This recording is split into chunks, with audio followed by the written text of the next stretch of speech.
Thanks everyone for tuning in. I don't know who's out there. It'll be lovely to find out later on.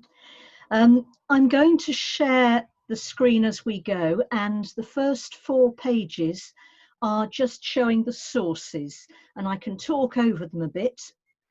I'm going to go down the page. The idea of this is these are usually end notes. Oh good, I've come clear again.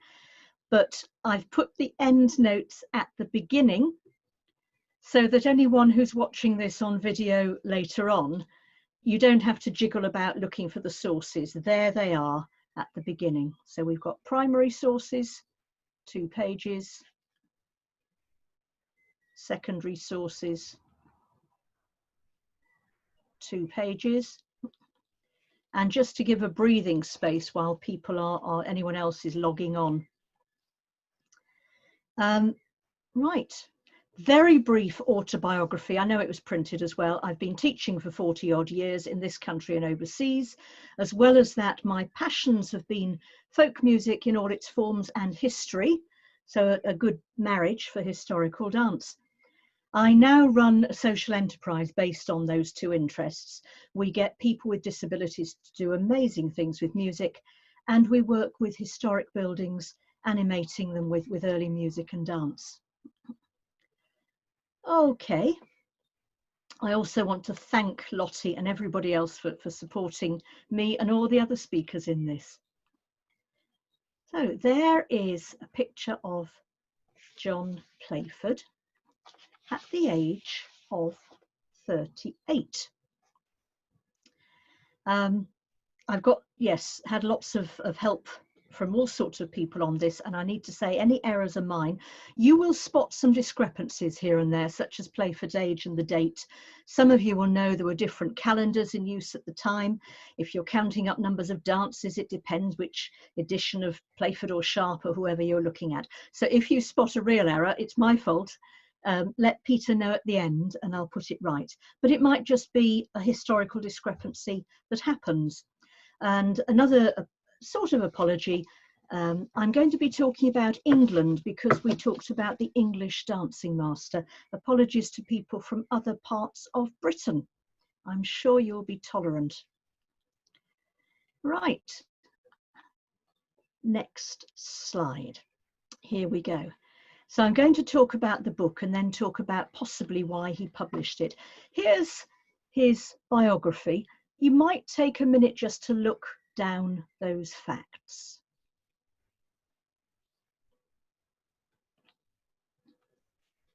Particularly looking at his age, how young he was, 28 or so, when he published The Dancing Master. Sorry, The English Dancing Master, that's the 1651 version. The other editions were called The Dancing Master. I'm going to talk about the English Dancing Master as the EDM for short. The other thing to note is he was apprenticed to John Benson, a printer publisher. He was made a freeman of the Stationers' Company. Stationer, printer, publisher, possibly bookseller. In the 1700s, they're all virtually the same thing. So I might use one word or I might use another. But he would have learnt in his apprenticeship aspects of printing and publishing and selling books and pamphlets, all of those things in 7 years. So he would have learnt a lot about it from the beginning. And he would meet other printers, such as Peter Cole, who comes in the story later on. He carried on working with his master, John Benson, for a bit, and they would have discussed the burning issues of the day, and my goodness, they were burning. We're talking about the English Civil War. So his apprenticeship, Playford's apprenticeship, and his first couple of years of trading were almost exactly the same as all the years of the Civil War, the turbulence, the battles, culminating in the execution of King Charles I in 1649, and then the start of the Commonwealth period with Oliver Cromwell as Lord Protector, and all the changes that went with that. So it's quite an unusual time to be printing something as apparently innocuous as a dance book. Let's look at the book. Most of you will know it. There's lots of versions of it online, which I referred to in the beginning, if you want to look for yourself later on. At the bottom, printed by Thomas Harper, sold by John Playford at his shop in the Inner Temple near the church door, 1651. A lot of people talk about how many errors there are in John Playford's book. Well, you could say that. We've got modern spell checkers. We've had 300 years of dictionaries.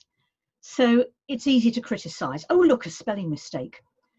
But in fact, by Jacobean standards, it's a very neat and slick production. And I'll come back to that later on. For a start, it has an index.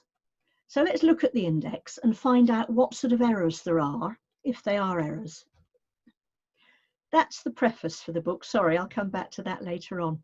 I will just mention that halfway down, John Playford does talk about having to publish in a hurry because there was another work on the press and he was having to beat them to be published. So a lot of people say, oh, well, EDM is full of mistakes because of the haste. I don't think it is much.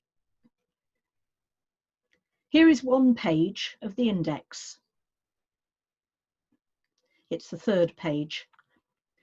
If you look at the spelling of the word maids in the M section, you've got merry milkmaids, maid peeped out of the window, maiden lane, milkmaids bob, they're with a Y. Same on the right in the O section, once I loved a maiden fair. In the actual book, all those titles are spelt with I, so it's M-A-I-D or M-A-I-D-E-N. Now, when you get a whole set of mistakes like that, I don't think they're mistakes. I think that shows us who was writing and who was reading this index. There's lots of other errors where there's a Y in the index, uptails all, or woodycock, where there's an I in the book. I think this means one person was doing the typesetting for the index for the dances, you know, pulling the little pieces of type out of the boxes and putting them into the wooden forms ready for printing. At the same time, somebody else was reading out the names of the dances.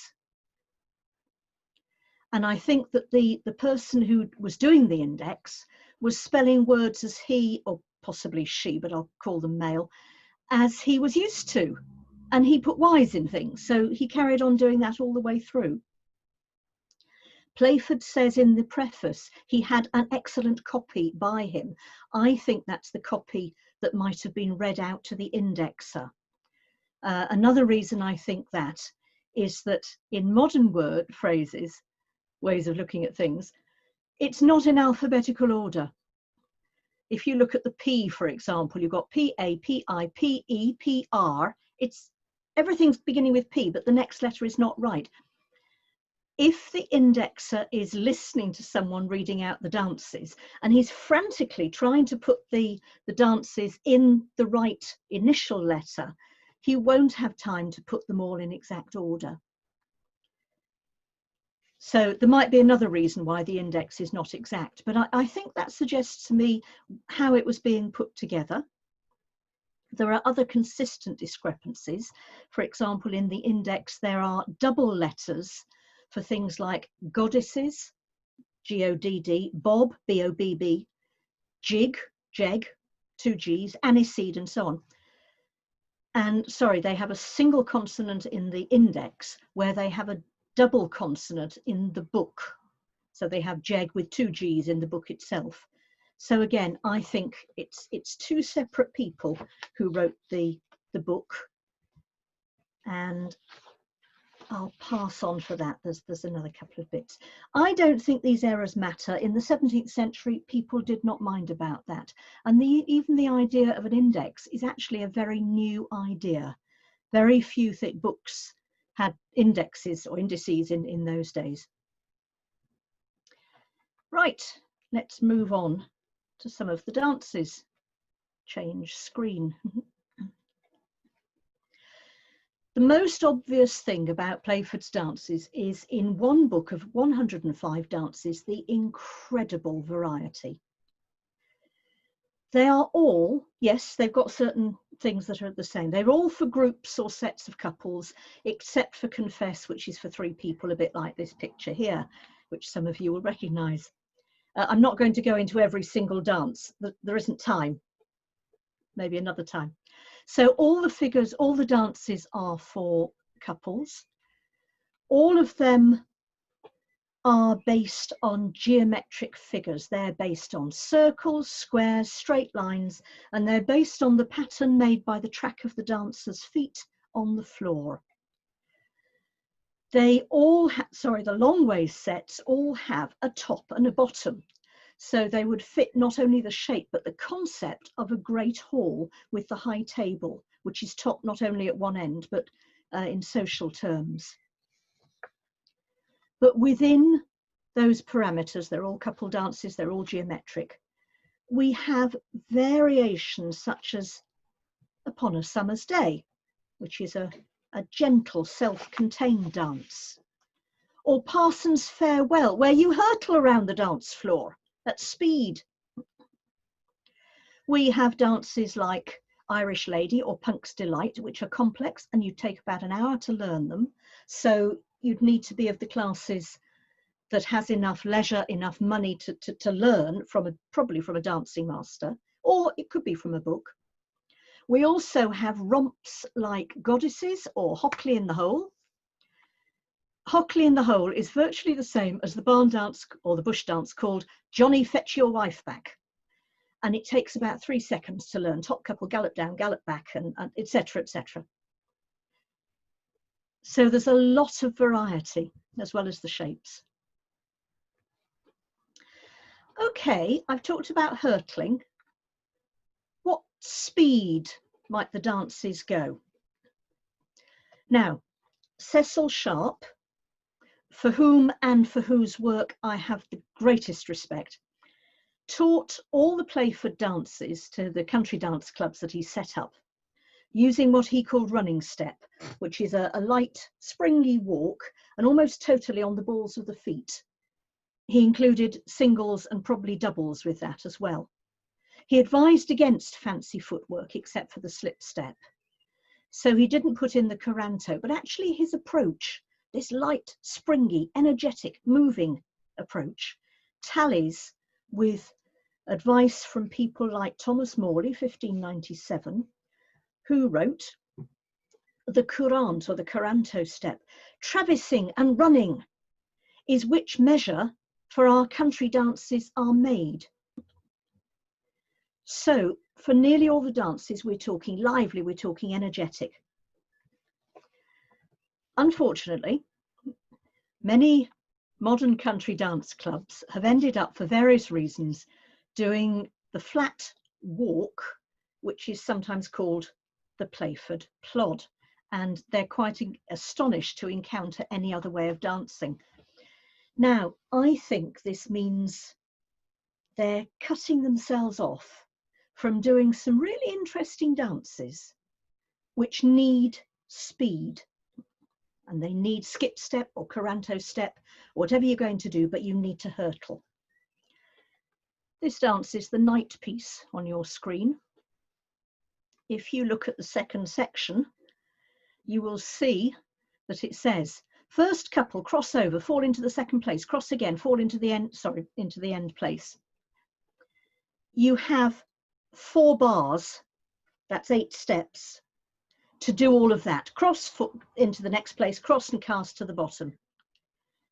It can be done if you get a proper gallop or a Coranto step and you get going. You can do it with a flat walk? No, no way. So that's one of the several dances that modern dancers tend to leave out. There's plenty of others. There's the dance called the Bath, there's the dance called An Old Man is a Bed Full of Bones. Plenty more where you have to move pretty fast just to get where you're going. There's dances like A Health to Betty, I haven't printed that one here, where you have to turn 1.5 times in 2 bars. So you've got 4 steps to go all the way around and again a bit more. Lavana, the same thing. Those dances are virtually never done, and Cecil Sharp didn't publish them. So I think that's a pity. I think they're great fun. Sharp published interesting dances with attractive floor patterns, and some of the romps are lacking in floor patterns, like An Old Man is a Bed Full of Bones, like Petticoat Wag, New Bo Peep, nearly all the kissing dances. And they're actually a bit boring if you just walk them. So you dance them with a Coranto step and they come to life, or with any other step that you fancy that fits. And a lot of these dances were originally done for exercise as well as fun. There are references such as a 1663 daily schedule for the young gentlemen of Gray's Inn, which advises that from 9 to 11 a.m.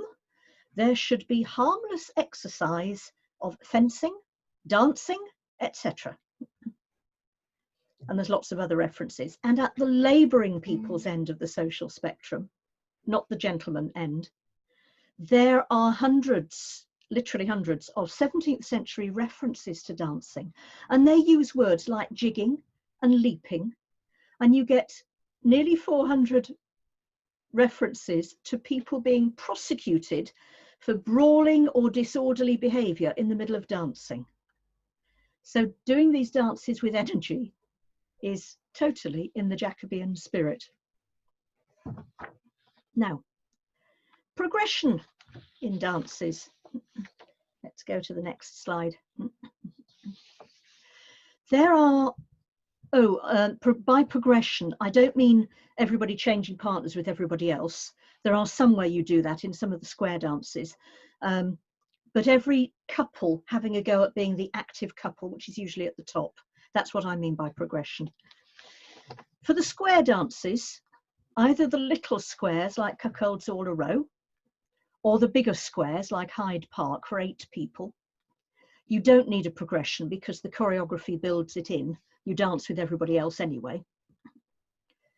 But there are, I'm sorry, I've just lost my place in my notes. There's a lot more progression in the other dances than is often noticed. So I'm talking about the long ways dances now, either long ways for as many as will, or the long ways set dances. So the little square dances for 2 couples or 4 couples, you don't need progression in. There are about 7 dances with unique shapes like Dargazon, which I think is on the next slide, yeah, or Step Stately. They've got their own format, and again, progression is not relevant for those. That leaves about 80 dances where I think you need progression for all of them, even though it's not in Playford. Of those 80, there are 23 long sets for 3 couples, 16 long sets for 4 couples, and 34 long ways for as many as will. That's a third of the whole book, so they're the most common. The rest are the rounds of various sorts. About 60 of those 80 have some form of progression. For the long ways and for the rounds as many as will, the progression is often in 4s. So the first couple dance with the second couple and the movements make them change places, and then the first couple dance with the next couple, and so on. And for most of the dances, it says something like, all do this, or this change to the last. So you know that each couple, when they come to the top, they work their way down and everybody has a go. There are some dances where, long ways, where it doesn't say, all do this. I think it should, and I think there are clues, and I think where they're not done, they could be done if we just add that progression in. So what about the other dances? Now, the shorter sets, the long ways for 3 couples or 4 couples, there are several types of progression described. There is what I call the crisscross spare couple progression. Next slide.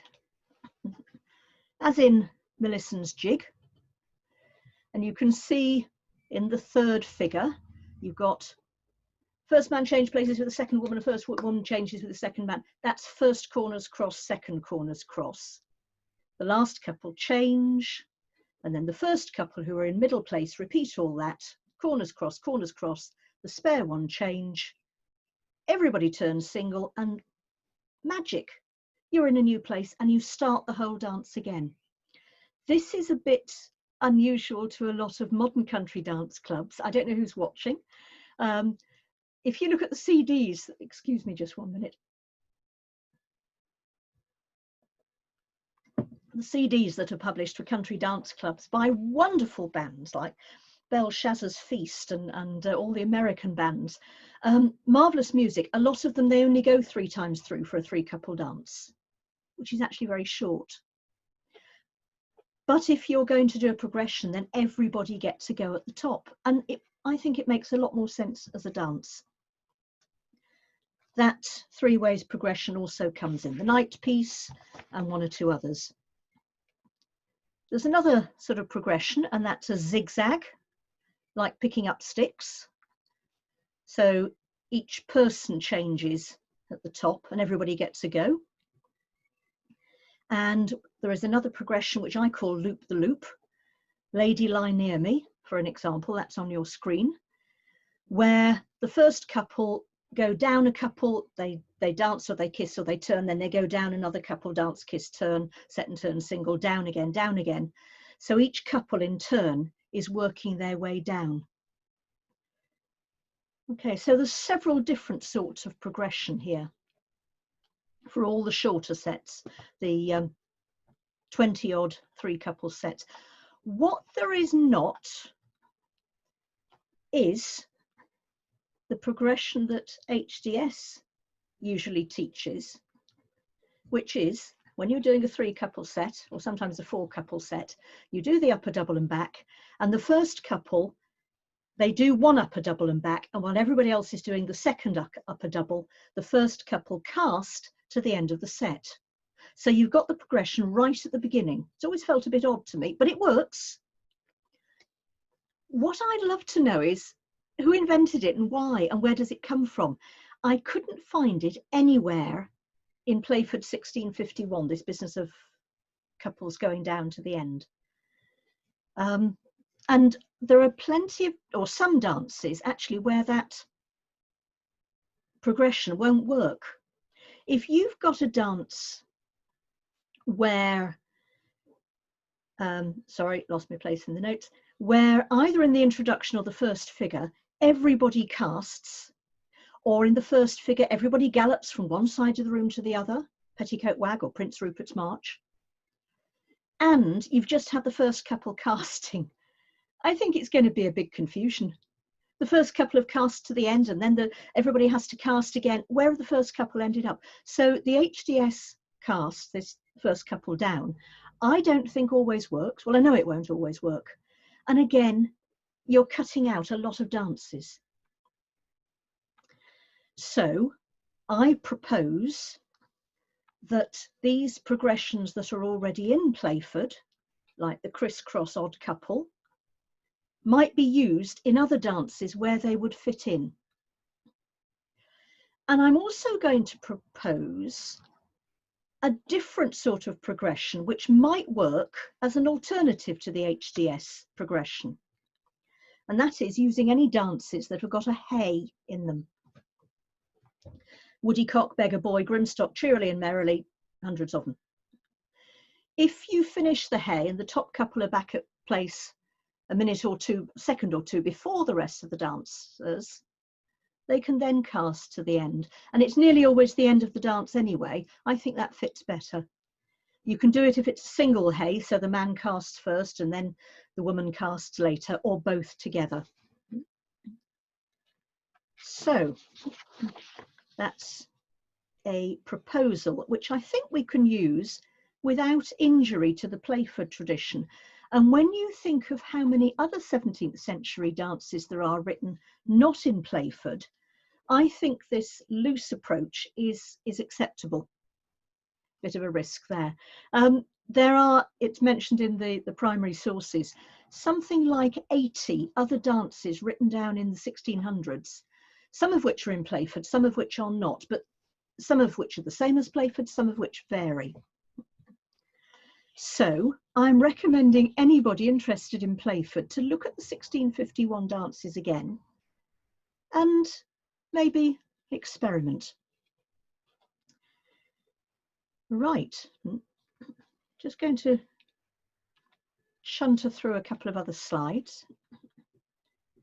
That's one friar in the well where you can't have the first couple casting to progress, because straight away you have the first couple casting in the figure. Very confusing. Cheerily and merrily, they all end in a single hey or a double hey. You could use that for a progression. A lot of dances like Goddesses, you don't need a progression at all. They're quite simple. In fact, they're so simple that you'd think, well, a dancing master wouldn't really need this at all. Why is it called the English Dancing Master? I'm going to jump a screen and then go back. Now, the last 5 minutes, I'm going to speculate a bit more. Who was Playford printing for and why? Now, the obvious answer is, well, the dancing masters. Now, with dances like Goddesses on the screen, I don't believe that any dancing master needs to have a list of how to do those movements. I've taught those to people in National Trust properties. It's taken about 10 seconds and we've just romped through it. So the book isn't necessarily for dancing masters, possibly for other people doing country dances who want a reminder. There are dances, as the next screen shows, that probably are for dancing masters. They're much more complex. Look at how much explanation there is. I'll go back to the other screen. Look at how little explanation there is. Next screen. This is complicated stuff. So this is either for people who are teaching themselves from a book, or they're for people who can afford a dancing master or who've got leisure to learn these quite complicated dances. A digression here. I have a suggestion about these two dances. These are the only two that are described as a square dance for 8, and it then says thus, and it has a little picture. There are other dances which effectively are squares. There's Newcastle, there's all, If All the World Were Paper, and so on. In fact, nearly all the rounds for 8, they are squares because you're interacting with the couple opposite you, as opposed to the rounds for As Many As Will, like Pepper's Black. So I think those rounds for 8 weren't called squares until this book. I think the use of the word square is new, and that's why there's a little diagram on it. Anyway, I haven't yet looked at later editions with squares like Chelsea Reach. That's my homework. Okay, so as we said before about these dances, there's a wide range of complexity, but would ordinary people, labouring classes, however you want to call them, dance these? Would they want to? Well, yes, look, a lot of these dances came from the labouring classes anyway. One book I read suggests that the gentlemen of the Inns of Court brought country dances into the revels that they choreographed from their own background knowledge of their villages or towns where they came from. Now, if so, or wherever these easy dances came from, like Goddesses, I don't believe that people would go, oh, John Playford's published them in a book, we can't do them anymore. Rubbish. They carried on doing them. So lots of people carried on dancing, as I suggested before. The problem, of course, sorry, jump to slide, is that there's a lot more historical references for what rich people would do than there would be for the plebs, many of whom couldn't write or read, but there are clues. I've mentioned before the huge number of 17th century references to villagers being prosecuted for dancing at the wrong time or the wrong place. Another lot, next slide, another lot of evidence is the quantities of anti-dance treatises from the late 1500s onwards by people like John Northbrook, Philip Stubbs, and this one, William Prynne. This is an entire book, it's nearly 1,000 pages. about the evils of acting and dancing. They're wonderful for historians because, of course, they're describing the exact things that we want to know about. There's a reference that I love from a Middle Inn source of 1637, where the head cook of the inn, Inns of Court, complains that his kitchen windows were broken by people climbing up from outside, climbing the walls to watch the revels. And again, there are numerous references in plays all through the 1600s about servants, other labouring classes, having, as Thomas Middleton describes it in 1603, having a crash in the yard. And they name dances. We have the shaking of the sheets, which is night piece. They name Sellinger's round, they name the cushion dance, and so on. Now, naming a dance in a play doesn't mean it's the same dance as in Playford, but there's likely to be some connection, for goodness sake. More clues about ordinary people dancing. Jeremy Barlow notes that a lot of variants for the 1651 tunes suggest that they might be played by musicians who are playing by ear, not reading. He's talking about the range of them and what happens to the top notes and the bottom notes, whether you have ledger lines, that sort of variation. And another early music specialist friend of mine says most of the 1651 tunes can be played on a pipe and tabor. You do not need the expensive and fashionable viols, I think we've got another picture here, for which John Playford later published specific music. He was virtually the only music book publisher of the 1600s for most of the time. The title doesn't mean it's for dancing masters. Leave aside the English, I think I'll just have time to come back to that later. If you've got a book called The Complete Angler or The Recorder Player, then you're aiming it at anglers or recorder players. But what about, to take a modern example, Tea Fit for a Queen? It's royal recipes that the Queen likes, apparently. Or the book that the Queen's dresser recently published about fashions and how the Queen chooses what to wear. Does the title mean that only the Queen is allowed to read them? Of course not. It's the cult of celebrity. It's using famous names to sell a book. And I think this is what Playford is doing as well. He's talking about the Inns of Court, the gentlemen with their airy dancing, the dancing masters. So other people who maybe couldn't afford a dancing master are going to say, cool, let's buy that. I fancy having a go at those dances. And any canny bookseller will aim at a wider public. I'm going to look again at the frontispiece of the English Dancing Master, which most of us know. I do think that John Playford enjoyed dancing, liked it, loved it, and that was one of his reasons for publishing a dance book. He's gone to a lot of trouble in printing this book. Margaret Dean Smith points out that by the standards of the time, the EDM is beautifully designed and presented. This engraving, which has little Cupid with his lute in the middle, there he is, was originally from a book called The Academy of Love, and it had the phrase underneath it, Omnia vincit amor. I'm going to go back. You can just see at the foot of the title page of the EDM that the words Omnia vincit amor, Omnia vincit amor, have been scrubbed out. So it's a reused engraving, very common. This is the original. So Playford had gone to a lot of trouble with this. Something else that he did was he decided on a radical layout. He has, as in Grimstock here, the music at the top, the words underneath, and after each set of words, there is a little dot or two dot, which means, as a lot of you will know, you play this bit once through, or you play this bit twice through.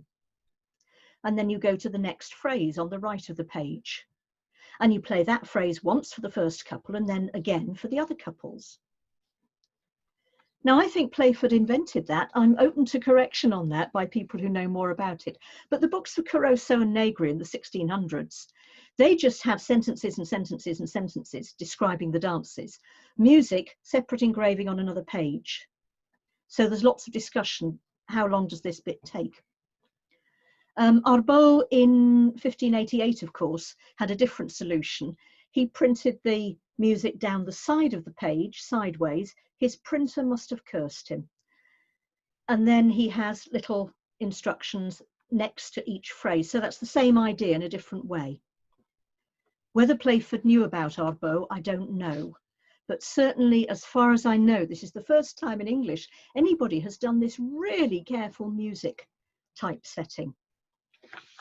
He also uses lots of separate notes as opposed to engraving all, having somebody engrave all the music in one piece. So that's something as a publisher that he was canny about.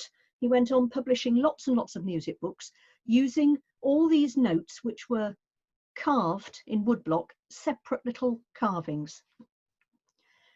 So he spent a lot of time on this, maybe during his apprenticeship.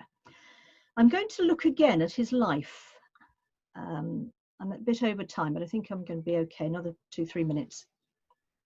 Right, here is a picture of John Playford later, age 47. On the left, we've got again, reminder, he was born in 1623, he was apprenticed, finished his apprenticeship age 24. Age 26, only 2 years out of his apprenticeship, there was a warrant put out for his arrest for printing a book entitled King Charles, His Trial, His Speech upon the Scaffold. This book was the first edition of that, and it must have sold like hotcakes, because a year later it went into a second edition with Playford's name on it. He seems to have worked with Peter Cole. You can see Peter Cole's name at the bottom of the screen on this. Peter Cole ended up dead. I can't remember offhand whether he was in prison or executed, or so there was somebody who committed suicide because of the persecution after this.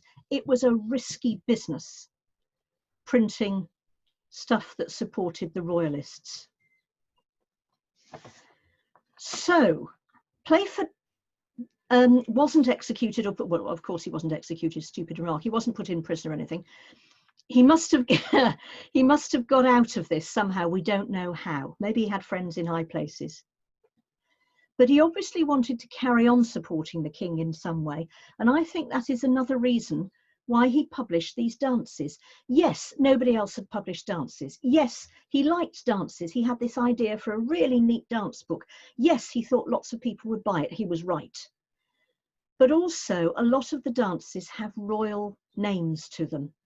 And given that there were hundreds, thousands, in fact, of ballads produced during the 1600s, which supported the king or supported Cromwell, and there were fights in the streets, and people got put in prison for singing the wrong ballad. If there was a bunch of royalists singing and a bunch of parliamentarians came along, you'd have a battle in the street. So the power of song was very, very strong, and I think Playford was wanting to use the power of dance as well. So you've got dances with titles like Prince Rupert's March, Newcastle, the Duke of Newcastle was one of the king's supporters, and so on. And so he published his dance book in 1651 for all those reasons. I don't suppose we'll ever know whether it was mostly he was passionate about dance, or mostly political, or mostly canny book selling. It must have been a mixture. And there's lots of other questions. I'd like to look at how the tunes fit the music, how you repeat the intro for A Long Way's Dance, where the titles come from. But that is another story. Thank you for listening. Thank you very much to Anne for a fascinating run through.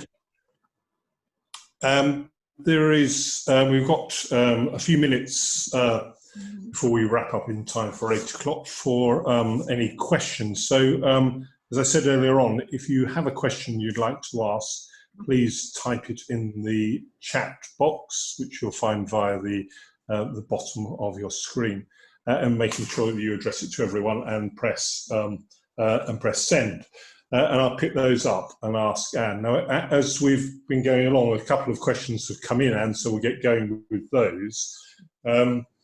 Edmund McIntosh asked, when you were talking about the Coranto step, whether the Coranto step was like he describes skip change. I think probably that's a pretty close way to describe it. I'm using the Coranto as described in Arbeau, which is skip, skip, skip, and then jump with both feet together. Morris dance, English Cotswold Morris dancers know it as skip, skip, skip, feet together, jump. So there's one or two variations on that. The word Coranto has later meanings. Later on in the 1600s, 1700s into Baroque times, you get dances called the courante and so on. But I'm talking about the Coranto or the courante as described by Arbeau in 1588. I hope that's okay. Mm-hmm.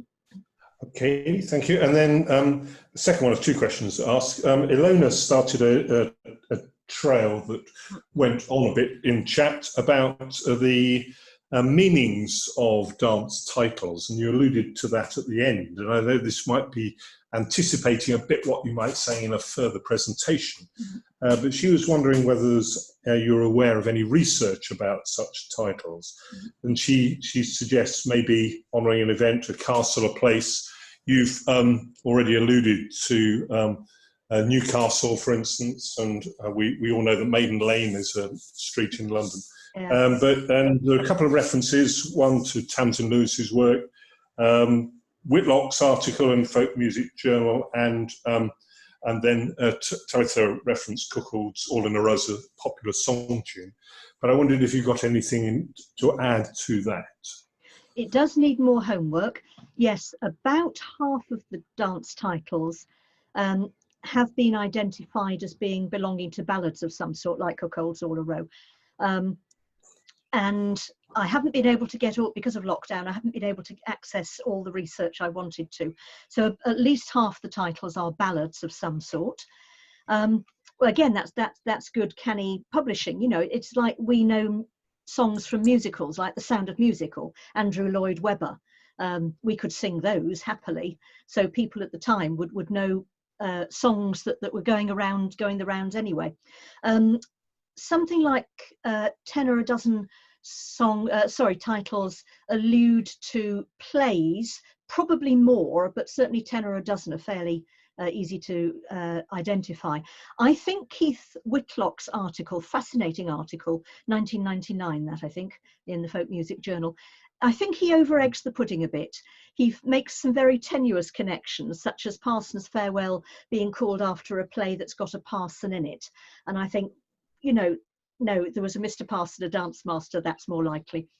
So I think he's got something important there, but not as important as he makes it.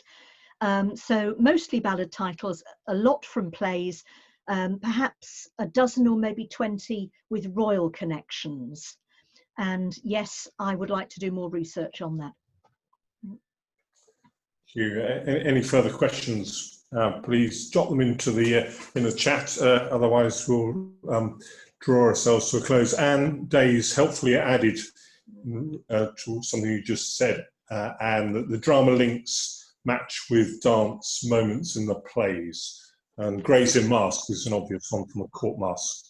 Thank you. Then also in Two Noble Kings. Goddesses. There were women in masks were referred to as the goddesses, the female revelers later on. So yes, there's lots of. So I think, as you say, I think it's a topic for another talk. Okay, there don't seem to be any other questions coming in, so we'll look to wrap up. First of all, those of you who are Historical Dance Society members know that you get a weekly blog from me. That'll be coming out tomorrow with the link to this video recording in it.